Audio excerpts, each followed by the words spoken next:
Silent Hill 2 is one of my all-time favourite games, which is, weird because I've been talking about my favourite games a lot recently. So when it was announced that Konami had hired Bloober Team of all people to remake this classic, I was less than enthusiastic. I've never really been a fan of Bloober's back catalogue of games, I've been quite vocal with this on Twitch multiple times. I thought Layers of Fear was the perfect example as to why no one should ever attempt to make PT into a full game. I just don't like it. I even threw a video together regarding this. I didn't like how overtly expressive James looked, thinking he looked borderline rubbery at times, and I was pretty negative overall. In my defense, they've gone on to say that they're done making shitty games. That's a direct quote from them. So even they don't seem to be fond of their past titles. I'm also not particularly happy with that video that I made either. I was in a pretty bad headspace at the time and was quite pessimistic in general, I think. But I'm gonna leave it public, and if I get flack for it, then it's flack well earned. To say I was skeptical about this project is a massive understatement. But as time went on and they began showing more and more, I started to think, maybe this could be good. And eventually, I started to feel cautiously optimistic. You need to understand, I needed it to be good. I didn't want to live in a world where we had a bad adaptation of Silent Hill 2. And no, the version in that abysmal HD collection does not count. It was a port, not an adaptation. So, the release of the Silent Hill 2 remake has come and gone. I've played it, and I have completed it. And I can give my fair assessment now. It's good. It's really good. Fantastic even in places. Contrary to popular belief, when I think something is going to be utter garbage, I want to be proven wrong. I don't want to spend my time and money on crap bad products, strangely enough. And I am so happy to be wrong. Also, just to preface, most, if not all, of the footage shown will be from my streams on Twitch, so you'll have to see my ugly mug in the bottom left corner of the screen, so sorry about that. The story itself is mostly unchanged. James is still looking for his late wife Mary, who has sent him a letter calling him to the town of Silent Hill, despite the fact she's been dead for like 3 years. Apparently. The only thing that's really been changed in terms of the main narrative is purely just the lines of dialogue being altered for character interactions, and almost all the changes I really quite liked. Some of the dialogue in the original felt a bit stilted at times, maybe due to bad translations or the sort, both through the performances and the writing, but I never saw that as a bad thing. Like the first game, it helped to give it this dreamlike quality, but all the performances here are really, really good, in particular James and Angela. There's still an element of strange in terms of what they're saying and what they do, so it still retains that dreamlike feel to it. And it's once again great to see James, Angela, Maria, Laura and Eddie. Maybe great's not the right word. Yeah, you're right. Speaking of characters, is it just me or do the models just look better overall than they did in that launch trailer? James in particular looks less rubbery or overtly expressive now, but moments such as the noose puzzle looked much better in this final version than that trailer. Never liked how sad he looked in that moment. It felt too on the nose, but now, like the original, he seemed quite emotionless when pulling down that rope, almost transfixed by it. First and foremost, the exploration of the town itself is just so good. Exploring the town and various buildings and locations has always been something I've enjoyed in the series, looking for any little Easter eggs and notes that are there to reward the player for exploration. It is so good, and Bloober Team absolutely nailed it here. I had so much fun slowly making my way throughout the town itself, partially because I was on edge and partially to look for any and all item drops and documents and all those weird things that you'd see in the windows or blood-soaked messages. And another reason is because the game is absolutely gorgeous at times. Let's be honest, for its time, the original was a seriously good-looking game as well. I still think it looks good to this day, thanks to the art direction and clever use of lighting and liminal spaces. And this remake does that original game justice in terms of visuals, that's for damn sure. Every single environment is dripping with oppressive atmosphere, and I was so happy to be so unsettled. Where,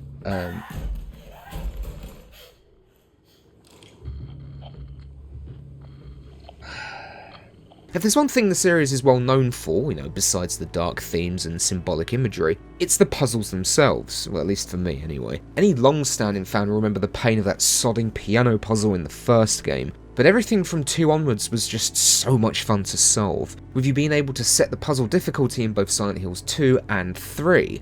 Thankfully, you can also do that in this remake, and as of the recording of this video, I haven't actually tried out the hard puzzle mode yet, but I cannot wait to try it out. Oh, I'm so looking forward to playing through, doing a second playthrough and doing it on hard.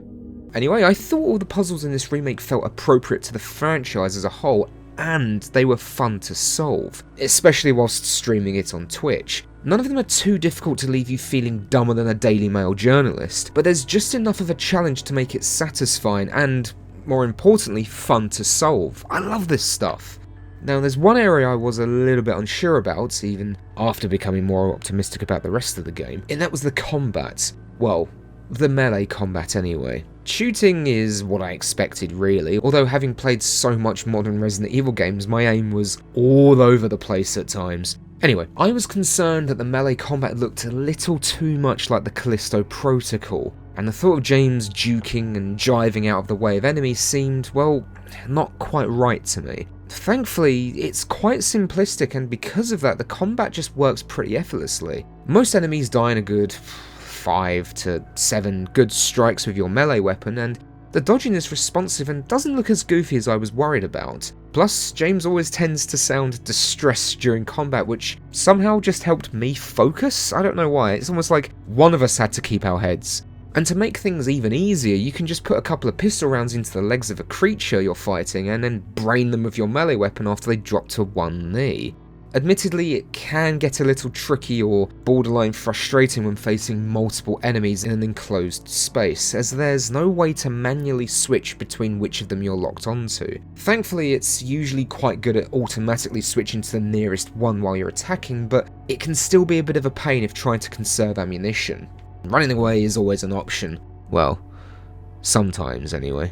I actually quite liked how scarce the ammunition was here. In a lot of the early Silent Hill games, you end up with an obscene amount of ammo by the end of the game, but the balancing here is much better, which helps make the combat far more tense than the original game. You really have to make every shot count with your firearms. The aiming took some getting used to for me, but after a while, I was having a great time. Weirdly enough though, despite this balancing with the ammunition, I still found myself with an entire chemist's worth of healing items, so I never really felt like I was in any danger of running out and dying due to combat. Plus, it's also very comical how willing James is to pick up a filthy looking needle and just jam whatever it is into his body.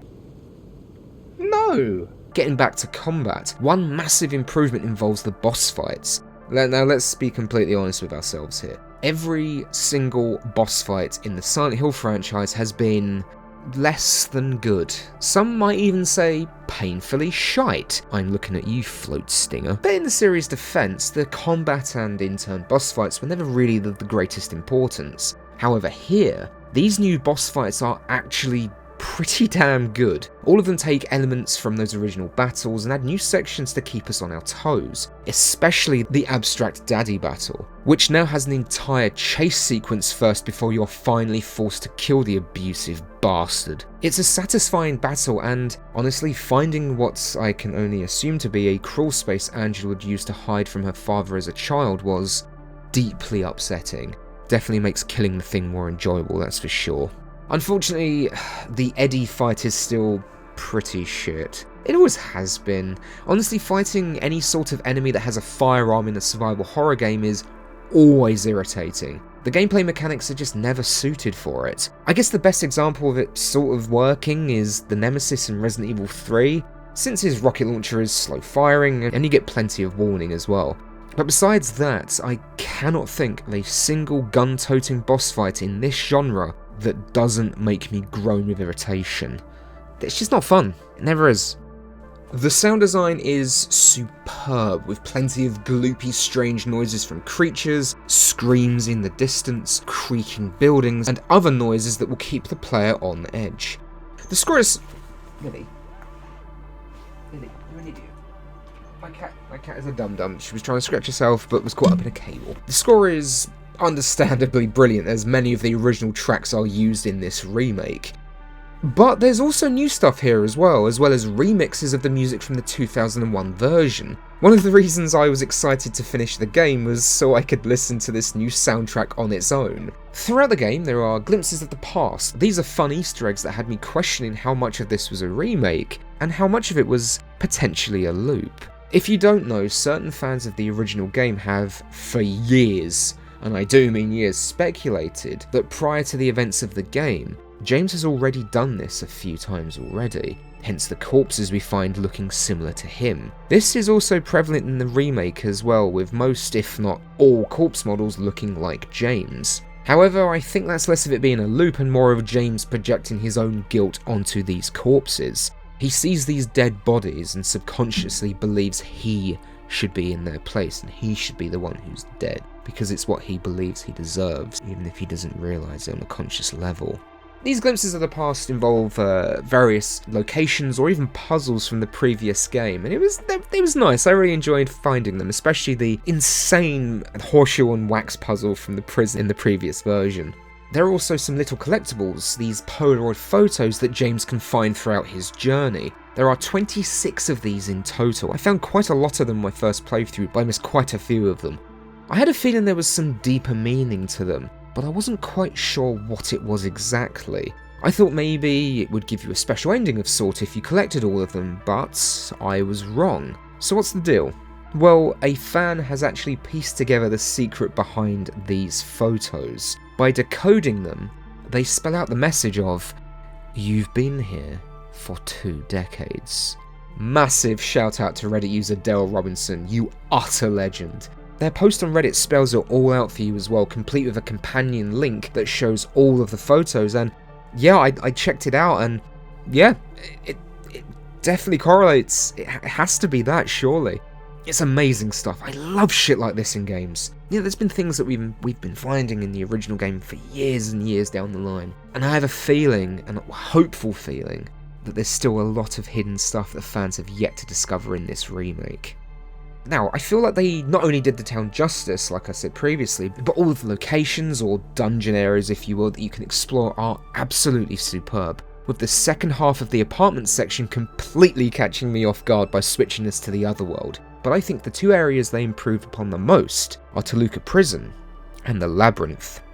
I've admittedly never really enjoyed the Labyrinth in the original game. Aesthetically, I liked how dreamlike it was, but overall, I found it pretty dull. But here, oof, so much better. And Toluca Prison scared the shit out of me. Jesus fucking Christ. Not just because the mannequins were now scuttling around the walls like spiders, but because it was as though we were in some sort of deep abyss. We were like at the bottom of an abyss. Looking up, the cords for the hanging lights would just stretch into utter darkness. It made the entire area feel more hostile. Plus some of the letters and documents you'd find were absolutely perfect to just increase the atmosphere. But how about the Lakeview Hotel? It's the final dungeon area, if you will, in the game. It's great. It's just as good. It does the job perfectly fine and finds further ways to mix things up ever so slightly. All of the best video game remakes do this, in my opinion. There's just enough here that fans will recognise, whilst also implementing plenty of new stuff as well to throw us off guard. I spoke recently about this very thing as well in my top 8 favourite Resident Evil games video. You should go check it out. Funnily enough, my favourite aspect about this remake's version of the hotel is post-revelation. In the original, the hotel suddenly appeared fire and water damaged, completely dilapidated, filled with more puzzles and enemies. Here, well, visually it's very similar, it still looks old and abandoned after some awful accident. However, there are no enemies to fight here. It's just empty.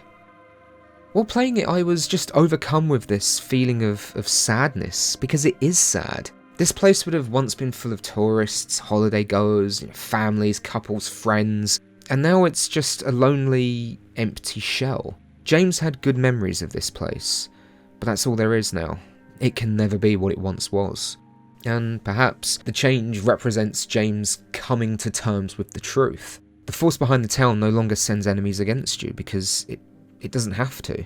He encounters a mannequin, a lying figure, and a nurse. The lying figure seems to be sleeping almost peacefully. The nurse stumbles, tries to stay on its feet but collapses anyway, and the mannequin almost recoils in fright before stopping altogether. It's honestly a great change and I really enjoyed it. As I said, it was sad, and I ended up reflecting on my journey we had with James up until that point. It's wonderful stuff.